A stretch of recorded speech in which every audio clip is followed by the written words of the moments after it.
সারা দেশে এখন প্রিন্স চলছে, দেশের বাইরেও এখন চলে যাবে প্রিন্স। রাজনৈতিক একটা খুব খারাপ সময়ের মধ্যে এই শুটগুলো হয়েছে। দেশের বাইরে কাজ থাকাতে আমরা পারমিশন পাচ্ছিলাম না, পারমিশনের ডিলে হচ্ছিল। বেসিক্যালি হয় কি, আমরা সিনেমার জার্নিটা শুরু করেছিলাম খুবই স্মুথলি এবং আমরা সুন্দর করে সব কিছু গুছিয়ে সিনেমাটা শুরু করছিলাম। ইন দ্য মেন টাইম আপনারা জানেন যে আমাদের সবগুলো সিনেমাই, এইবার যে সিনেমাগুলো এসছে, রাজনৈতিক একটা খুব খারাপ সময়ের মধ্যে এই শুটগুলো হয়েছে, দেশে হোক দেশের বাইরে হোক। তো ওই এরকম একটা পরিস্থিতিতে আমাদের বেশিরভাগ কাজ ছিল দেশের বাইরে। দেশের বাইরে কাজ থাকাতে আমরা পারমিশন পাচ্ছিলাম না, পারমিশনের ডিলে হচ্ছিল। এদিক দিয়ে পার্শ্ববর্তী দেশের সাথে আমাদের একটা সম্পর্কের অবনতি হচ্ছিল।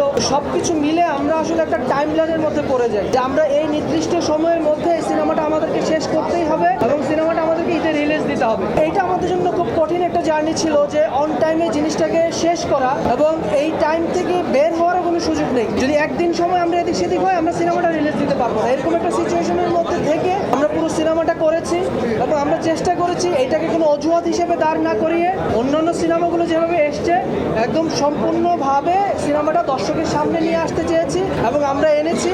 এবং আনার পরবর্তীতে আপনারা জানেন সবাই, এটা আর নতুন করে বলার কিছু নেই, 4-5 দিনের একটা ব্যাড এক্সপিরিয়েন্স আমাদের হয়েছে। এটা বাংলাদেশের সিনেমার জন্য এটা আসলে আমি বলবো যে হেলদি না এই ধরনের এক্সপিরিয়েন্স। তারপরেও এটুকু বলবো যে সিনেমাটা যখন হলে আসলো, দর্শক ভালোভাবে গ্রহণ করেছে।